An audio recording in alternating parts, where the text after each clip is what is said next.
मनोज की परीक्षा का रिजल्ट अभी नहीं आया था। एक सुबह बल्ले के घर के दरवाजे पर गांव में क्रिकेट खेलने वाले लड़के जमा हो गए। मनोज भी इस टीम का अच्छा खिलाड़ी माना जाता था। वह शॉट मारने के लिए नहीं बल्कि बॉल को रोकने में माहिर था। जब टीम जल्दी जल्दी आउट होती थी तब वे क्रीज पर जाकर विकेट गिरने से रोक सकता था। बल्ले ने लड़कों से कहा, आज औरा में टूर्नामेंट है। 100 रुपए एंट्री फीस है। 10 रुपए की बॉल आएगी, इसलिए सबको 10-10 रुपए देने हैं। मनोज जानता था कि उसके लिए 10 रुपए जुटाना इतना आसान नहीं है। 7 महीने पहले अक्टूबर में पापा ढिंडोरी से आए थे, तब माँ को 10,000 रुपए दे गए थे। 7 महीने में सब रुपए खर्च हो गए। तब से ना पापा आए ना ही उन्होंने तनख्वाह भेजी। मम्मी अब उधार मांगकर घर चला रही है। इसी भरोसे घर चल रहा है कि पापा के आने के बाद सब ठीक हो जाएगा। क्रिकेट की मीटिंग में अचानक मनोज के सामने उसके घर की दीनहीन और जंजर दशा का दृश्य आ गया। घर में घुसने से पहले उसने देखा कि मम्मी पड़ोस की ताई से उनके दरवाजे पर बात कर रही है। छोटा भाई कमलेश घर में नहीं है। या तो वे सड़क किनारे पुलिया पर बैठा होगा या बिना कहे जौरा निकल गया होगा। निर्दुष्य आवारा घूमना ही उसका शौक है। मम्मी की बैठक खत्म हो गई थी। उन्हें मजबूरन घर आना पड़ा। मनोज ने पूछा, मम्मी 10 रुपए दे रही क्या? मैच खेलबे जानो हैं। मम्मी ने चिढ़ते हुए उत्तर दिया, मुझ पे ना है पैसा।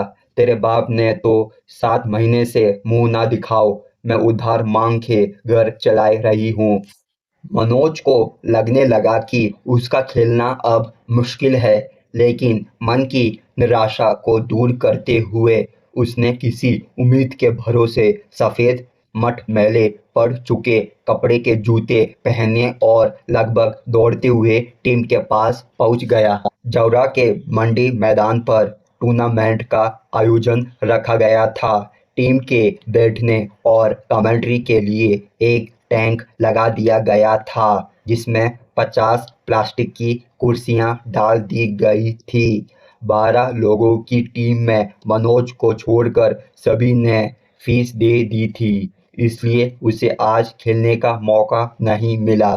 टीम में जगह ना बन पाने के कारण उदास मनोज टैंक के नीचे कुर्सी पर बैठ गया। कमेंट्री की भागदौड़ जौरा के दयाल बैंड में गाना गाने वाले पप्पू सिंह के हिस्से में आई। उसने कमेंट्री करना शुरू की। Hello mic testing, hello. Match शुरू हो रहा है। मैच का मजा लेने वालों से गुजारिश है कि बैठ जाए। ए लाल शर्ट, पिच पे मत चले। काली शर्ट, वो गाय घुस रही है, मैदान में जल्दी हटा। आंखों देखा वर्णन शुरू हो चुका था।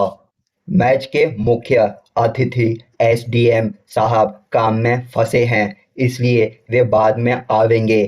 कमेंटेटर ने घोषणा की। 10 ओवर के मैच में टॉस बिलग्राम ने जीता और पहले गेंदबाजी का फैसला किया। विरोधी केलारस की टीम ने धुआंधार बल्लेबाजी करते हुए 10 ओवर में 112 रन बना लिए। बिलग्राम की तरफ से बल्ले और प्रकाश ने ओपनिंग की। बल्ले ने पहली 2 बॉल पर 2 चौके जड़ दिए। तभी टैंक में कुछ हलचल हुई। कमेंटेटर पप्पू सिंह ने उत्साह से घोषणा की, मुख्य अतिथि एसडीएम साहब आए हैं, मैच रोक दो। एसडीएम दुष्यंत सिंह ने खेल जारी रखने का संकेत आयोजकों को दिया, पर पप्पू सिंह ने बोलना जारी रखा। देवेंद्र अग्रवाल एसडीएम साहब को माला पहनाएंगे। दुष्यंत सिंह के मना करने पर भी टूर्नामेंट के आयोजक देवेंद्र अग्रवाल ने इसी उद्देश्य के लिए पास रखी माला उनके गले में डाल दी। दुष्यंत सिंह ने कहा, अरे भाई, मैच जारी रखिए, ये स्वागत आवश्यकता नहीं है, मैच डिस्टर्ब होता है। मुख्य अतिथि दुष्यंत सिंह कस्बे के इस मैच को गंभीरता से ले रहे थे। मनोज आज उन्हें नजदीक से देख रहा था। परीक्षा के दिन उनकी नकल रोकने की कार्रवाई से भले ही उसे नुकसान होता हो, पर उनके दबंग व्यक्तित्व से वे बहुत प्रभावित हुआ था। उसने खड़े होकर उन्हें नमस्ते किया। उन्होंने भी मुस्कुराकर उसके अभिवादन को उत्तर दिया। मैच फिर शुरू हो गया। उत्साहित पप्पू सिंह ने खेल को देशभक्ति से जोड़ते हुए मोहम्मद रफी की दो लाइन गा दी। कर चले हम फिदा जाने तन साथियों, अब तुम्हारे हवाले वतन साथियों। दुष्यंत सिंह को खेल के बीच गाना सुनने से व्यवधान महसूस हुआ। उन्होंने पप्पू सिंह से कहा, कमेंट्री करो, गाना क्यों गा रहे हो? पप्पू सिंह ने आदेश का पालन करते हुए कमेंट्री जारी रखी। बिलग्राम के 2 विकेट गिर गए हैं। आउट होने वाले खिलाड़ी के खेत में भैंस घुस गई थी, इसलिए वे जल्दी में थे।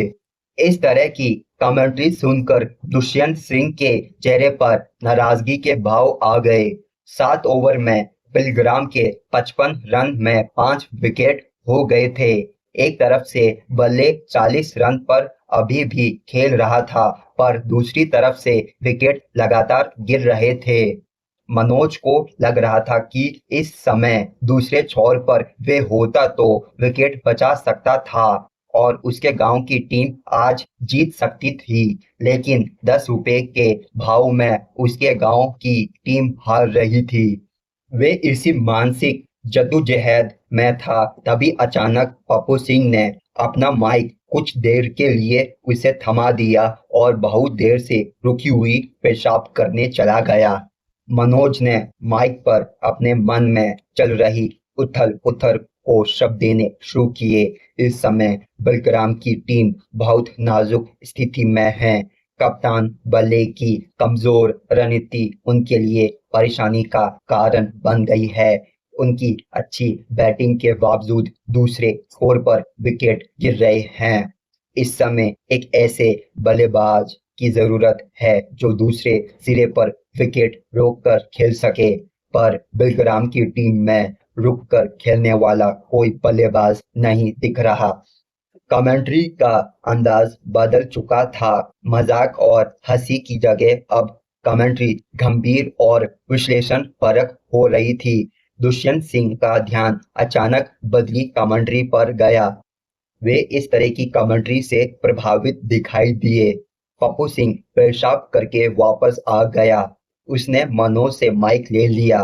तभी दुष्यंत सिंह ने आदेश के स्वर में पप्पू सिंह से कहा, उस लड़के को बोलने दो, तुम उधर बैठो। मनोज के मैच ना खेलने का दुख एसडीएम की इस तारीफ से खत्म हो गया। उसने मैच खत्म होने तक उत्साह से कमेंट्री जारी रखी। अंतिम विकेट गिर गया। बलराम की टीम हार गई। सर झुकाए बल्ले और दूसरा खिलाड़ी वापस टेंट की तरफ आ रहे थे। मनोज ने कविता के माध्यम से अपनी बात कही। लहरों से डरकर नौका पार नहीं होती, कोशिश करने वालों की कभी हार नहीं होती। बल्ले ने अपनी टीम को अकेले जिताने की भरपूर कोशिश की, इसलिए आज का मैच बल्ले के अकेले संघर्ष के लिए याद किया जाएगा। हार के बावजूद बल्ले के लिए ताली बजनी चाहिए। मनोज की कमेंट्री के कारण सभी लोग बिलग्राम की हार को भूलकर बल्ले की बैटिंग पर ताली बजाने लगे। उसने अपनी कमेंट्री से अपने गांव का सम्मान जावरा में बचा लिया। दोनों टीमों को प्रमाण पत्र बांटने के बाद एसडीएम ने मनोज से कहा, तुम अच्छा बोलते हो, शाबाश। क्या नाम है तुम्हारा? उसने जवाब दिया, मनोज कुमार शर्मा। बिलग्राम की टीम बल्ले के टेम्पो में बैठकर वापस अपने गांव की ओर चल दी। अपनी तारीफ के लिए हमेशा लालायित रहने वाले मनोज की दुष्यंत सिंह ने आज भरपूर तारीफ की थी। एक दीवानापन सा उसके दिल पर छा गया था।